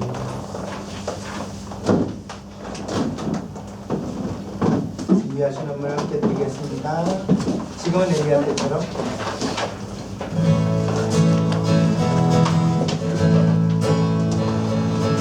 지금은 엘리야 때처럼 주 말씀이 선포되고 또 주의 종 모세의 때와 같이 언약이 성취되네. 비록 전쟁과 기근과 핍박 환난 날이 다가와도 광야를 치는 소리 주의 길을 예비하라. 도와주니 구름 타시고 나팔 불 때에 다시 오시네. 모두 외치세.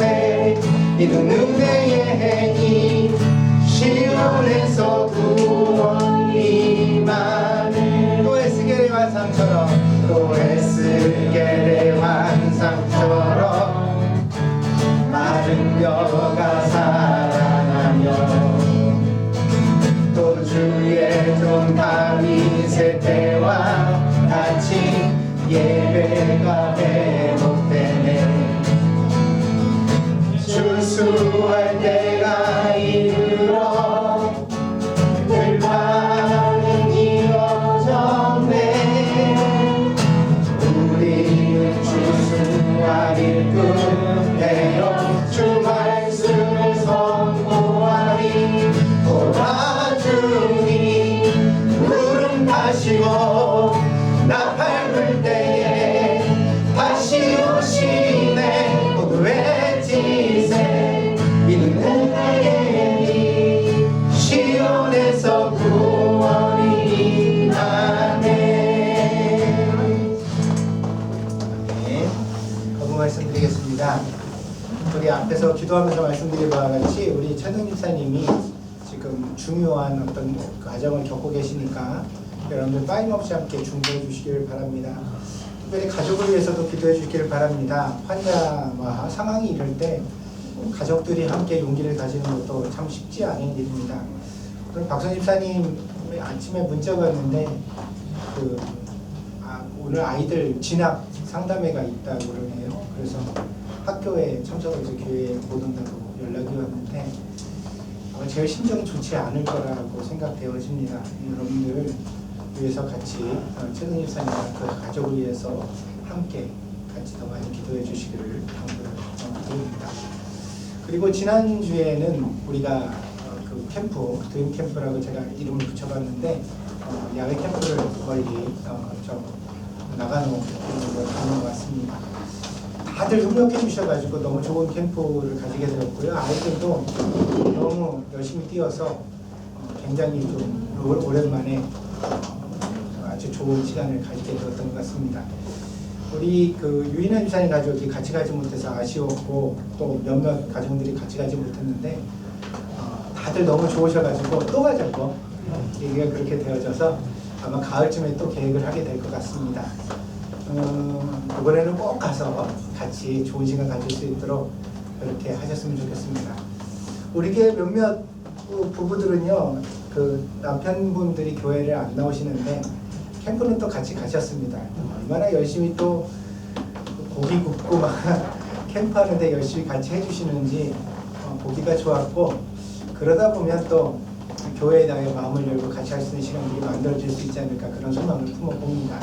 그러니까 그런 기회를 만드셔서 우리 가정 안에서도 신앙으로 하나 되어지는 그런 소망들을 함께 잘 품어갔으면 합니다. 그래서 대충 예상으로는 한 9월, 10월 더 늦어지면 또 추워지니까요. 그래서 그쯤에 이제 한번 캠프를 가져볼까라고 생각을 하시는데, 여러분 같이 의논을 하시면서 준비하셔가지고 우리가 또 그런 시간 가질 수 있도록 함께 해주시면 좋겠습니다. 다들 수고 진짜 많으셨습니다. 같이 협력해 주셔서 너무 고맙게 생각을 합니다. 그리고 지금 이제 여름 휴가가 시작되어졌습니다. 다들 보니까 이제 한국 갔다 오시고 또 여름 기간 동안 이제 길게 출타할 계획들을 가지고 계신데 잘 다녀오십시오. 걱정하지 마시고. 그리고 목사에게 일정은 꼭 좀 문자를 주시거나 얘기를 해주시면 가고 오는 길 가운데 목사가 같이 기도할 수 있으니까 그렇게 해서 여러분 출타 상황을 목사로서 알고 그렇게 할 수 있도록 하겠습니다.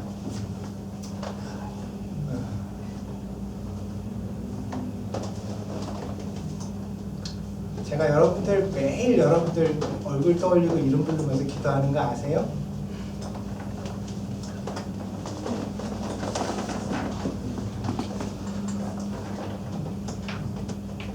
아시면 좋겠어요.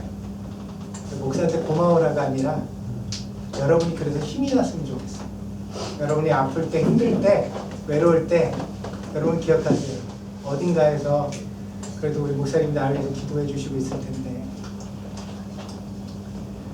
우리 동경드림교회가 존재하는 건 그것 때문입니다. 예배당 지으려고도 아니고요. 여러분한테 돈 거두려고 존재하는 것도 아니에요. 여러분을 위해서 기도해 주는 목사가 있고 그런 목사 때문에 여러분이 힘내서 인생을 힘있게 살아가는 것, 그게 동경드림교회가 존재하는 이유입니다. 아멘? 그러니까 여러분들 무슨 일 있으면 다 얘기하세요. 뭐 애가 어디 캠프를 가요. 뭐가 어디 있어요. 다 얘기해줘. 다 얘기하면 그날 여러분을 위해서 기도할 때 목사가 그 얘기를 하나님 앞에 언급하면서 하나님 잘 다녀오게 해주세요. 무슨 일 없게 해주세요. 순조롭게 해주세요. 꼭 기도할 테니까 여러분들 아시고 그렇게 함께 해주시길 바랍니다. 어서 와. 엄마 아빠 무릎에도 앉고 같이 앉아요. 네. 민정이는 일로 와. 할 거야. 안녕.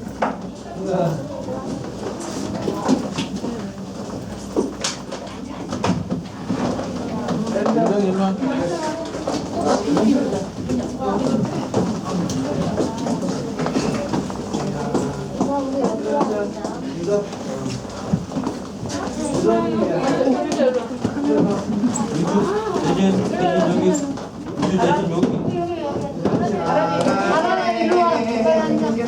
주님이 날 사랑하시네. 내 모습 이대로 받으셨네. 사랑해 주님이 날 사랑하듯이 나도 널 사랑하며 섬기리. 한 번 더 드리죠. 사랑해 주님이 날 사랑하시네. 내 모습 이대로 받으셨네.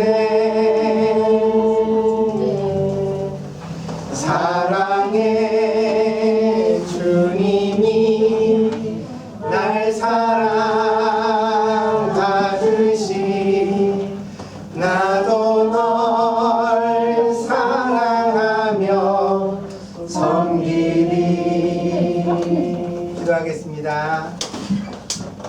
복되신 주님, 어린아이로부터 작년에 이르기까지 동정드림교회 모든 가족들이 이 한자리에 모여 주님 앞에 고개를 숙였습니다.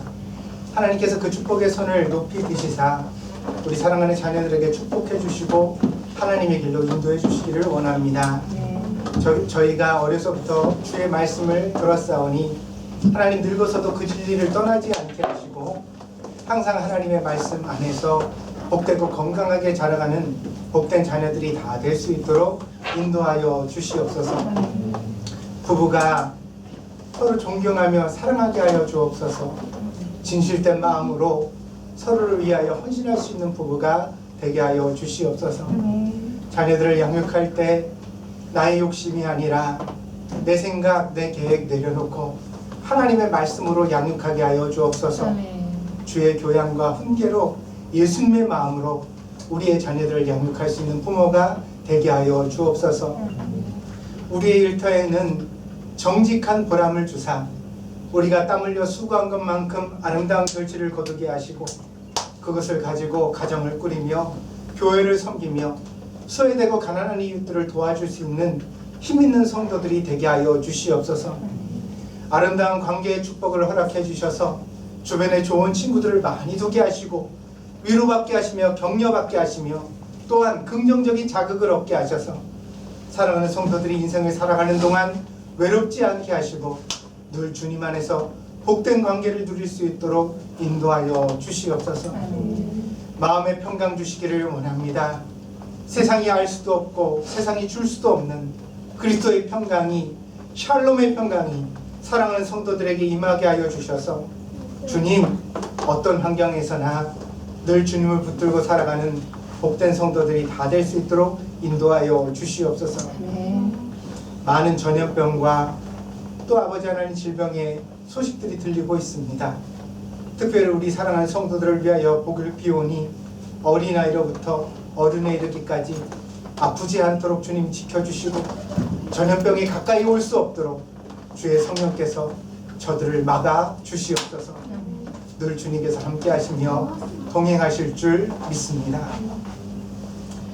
지금은 우리 동정드림교회 머리가 되시는 예수 그리스도의 한량없는 은혜와 날마다 우리를 변함없이 사랑해 주시는 아버지 하나님의 극진하신 사랑하심과 우리의 삶에 함께 하시고 붙들어 주시며 우리를 감동하시고 그리스도의 말씀으로 우리를 인도해 가시는 보혜사 성령님의 교통하시며 내재하시며 충만하신 역사가 오늘 동정드림교회 나와 예배드리는 사랑하는 성도들 머리 위에 저들의 가정과 직장과 학업 위에 저들의 모든 인생의 여정 위에 지금으로부터 영원히 함께 계실지어다. 아멘.